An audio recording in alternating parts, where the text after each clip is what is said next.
Hello hello hello. क्या हालचाल भाई लोग। सब बढ़िया। आज हमारे पास एक टॉपिक है, बेसिक्स ऑफ ट्रिगोनोमेट्री। ट्रिगोनोमेट्री एक ऐसा टॉपिक है, अगर इसका कंसेप्ट क्लियर हो तो इसका क्वेश्चन करना बहुत ही आसान होता है। या फिर अगर आपको ट्रिगोनोमेट्रिक आइडेंटिटीज याद हो फिर भी इसका क्वेश्चन आसानी से कर ले जाएंगे। लेकिन इसमें आइडेंटिटीज को याद रखने में समस्या आता है। लेकिन अगर आपको यूनिट सर्कल का कंसेप्ट पता है तो वो आइडेंटिटीज याद करना बहुत आसान हो जाता है। ठीक है, तो चलिए आज के क्लास में हम लोग देखेंगे यूनिट सर्कल के बारे में। ठीक है, तो आइए स्टार्ट करते हैं। सबसे पहले यूनिट सर्कल, क्या आप जानते हैं यूनिट सर्कल होता क्या है? नहीं जानते हैं? तो सबसे पहले ये जान लीजिए, यूनिट सर्कल होता है सर्कल हैविंग यूनिट रेडियस। ऐसा सर्कल जिसका रेडियस 1 हो। 1 सेंटीमीटर भी हो सकता है या फिर 1 मीटर भी हो सकता है। ठीक है, तो यहाँ पे लिख लेते हैं छोटा सा definition. Circle having unit radius. ठीक है, तो ये है, देखिए हमारा सर्कल जिसका रेडियस कितना है, 1। यूनिट है, यूनिट का मतलब 1 ही होता है। ठीक है, अब हम इसको एक कोऑर्डिनेट सिस्टम में ले जाते हैं और सर्कल का जो सेंटर है वो 0,0 पे है। क्लियर है? और आप जानते हैं कोऑर्डिनेट सिस्टम में ये हॉरिजॉन्टल लाइन जो होता है इसको बोलते हैं एक्स एक्सिस। और ये कौन सा लाइन है बेटा? ये है वाई एक्सिस। क्लियर है? यहाँ तक कोई दिक्कत? मुझे लगता है यहाँ तक का कंसेप्ट आपको आता होगा। अब हम एक पॉइंट को कंसीडर कर लेते हैं जिसका नाम है P। ठीक है, और इसका कोऑर्डिनेट क्या होगा बताइए? तो कोऑर्डिनेट में सबसे पहले हम लोग लिखते हैं एक्स कोऑर्डिनेट और फिर वाई। तो इसको हम एक्स कॉमा वाई इसका नाम रख लेते हैं। ठीक है, और सेंटर से इस लाइन से इसको मिला देते हैं। और आप जानते हैं ये सर्कल का रेडियस ही तो है। देखिए ये भी रेडियस है, ये भी रेडियस है और ये भी रेडियस है। और इस आर का वैल्यू कितना है? 1 सेंटीमीटर। क्लियर है? आराम आराम से करते हैं इस टॉपिक को। ये ऐसा टॉपिक है यूनिट सर्कल, जो अगर ये आपको आ गया तो ट्रिगोनोमेट्री को आप ऐसे कर देंगे, ऐसे। ठीक है, ठीक है भाई। तो ये सर्कल है और यहाँ पे हम एक पॉइंट कंसीडर किए हैं जो है P, और इसका कोऑर्डिनेट क्या है? X comma Y. क्लियर है? अब क्या करते हैं, इस पॉइंट से एक परपेंडिकुलर ड्रॉप कर देते हैं एक्स एक्सिस पे। ठीक है, परपेंडिकुलर ड्रॉप किए हैं तो ये 90 डिग्री का एंगल होगा। क्लियर है? अब देखिए, आप ध्यान से देखिए, ये जो है इसका हाइट परपेंडिकुलर का, क्या हम इसको y लिख सकते हैं? बिल्कुल लिख सकते हैं। और ये परपेंडिकुलर का जो बेस है उसका डिस्टेंस सेंटर से इसको हम x लिख सकते हैं। यहाँ तक क्लियर है? ठीक है, और अब हम कंसीडर कर रहे हैं इस एंगल को, थीटा को। ठीक है, तो जरा आप बताइए साइन थीटा क्या होता है? Perpendicular by hypotenuse. ठीक है, तो यहाँ पे परपेंडिकुलर क्या है बोलिए? y, और हाइपोटेन्यूज ये आपका यूनिट है, मतलब 1 सेंटीमीटर इसको लिख सकते हैं या फिर 1 लिख दीजिए। तो जरा ध्यान से बताइए आप, साइन थीटा का वैल्यू क्या आ गया? y।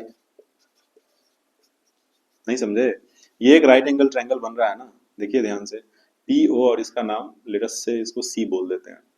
तो पी ओ सी एक राइट एंगल ट्रायंगल है, तो हम इसमें इस थीटा को कंसीडर किए हुए हैं।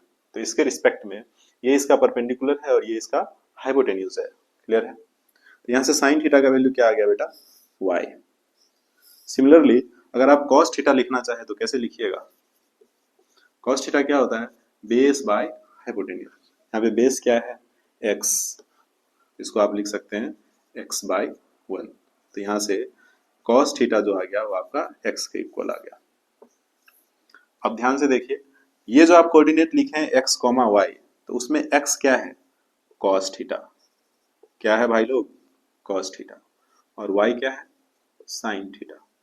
तो हम जब भी यूनिट सर्कल में कोई कोऑर्डिनेट लिखते हैं तो x जो होता है पहला, वो क्या होता है? cos थीटा का वैल्यू देता है। और दूसरा जो है y, वो किसका वैल्यू देता है? sin थीटा का। आई होप कि यहाँ तक आपका क्लियर होगा। तो चलिए आगे बढ़ते हैं और हम इतना सारा कचरा को हटा के सिर्फ अपना काम का चीज लिख लेते हैं।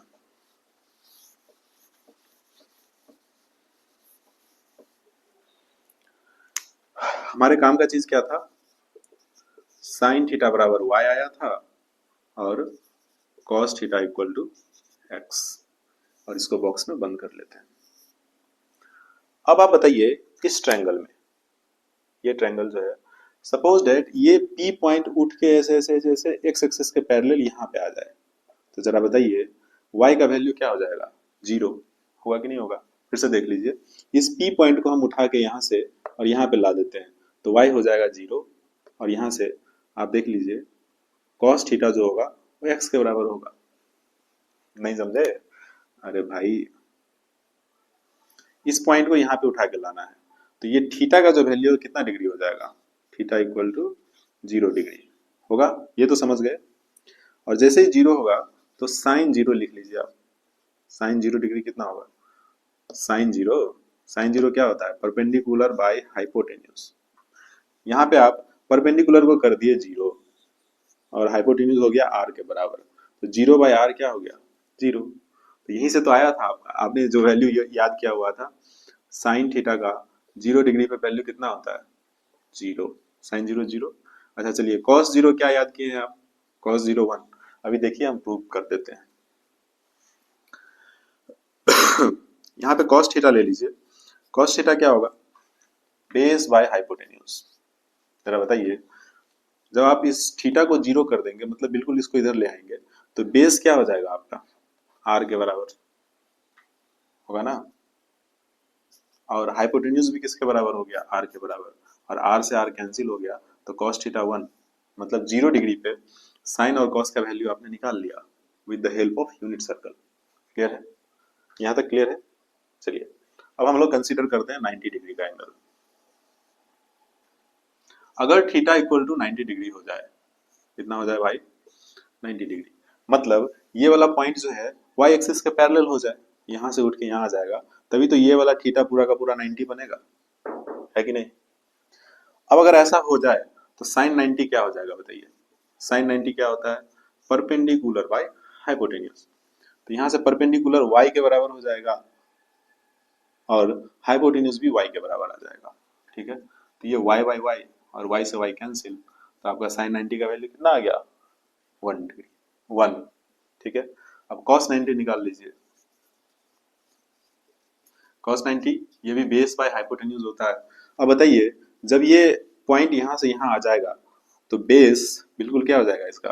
0, और हाइपोटेन्यूज y के बराबर, तो 0 बाय y क्या आ जाएगा बेटा? ये 0। तो ऐसे प्रूव होता है। साइन 90 का वैल्यू यहाँ से आप लिख सकते हैं, साइन 90 क्या आया? 1, और cos 90 0, और यहाँ पे है ये आपका प्रूफ। क्लियर है? तो ये था यूनिट सर्कल का छोटा सा कंसेप्ट। मुझे नहीं लगता कि इसमें कुछ रॉकेट साइंस है, बिल्कुल बेसिक बेसिक चीजें हैं। बस आप ये याद रखिएगा कि जो कोऑर्डिनेट लिखते हैं तो उसमें पहला वैल्यू जो होता है वो कॉस का होता है और दूसरा साइन का होता है, और ऐसा करके आप प्रूव कर सकते हैं। तो आज के क्लास में बस इतना ही। अगर आपको वीडियो अच्छा लगता हो तो शेयर कर दीजिए, और अगर इसका अगला पार्ट चाहिए तो कमेंट करके बताइएगा, मैं इसका अगला पार्ट लेके आऊंगा, जरूर आऊंगा। तब तक के लिए ओके बाय।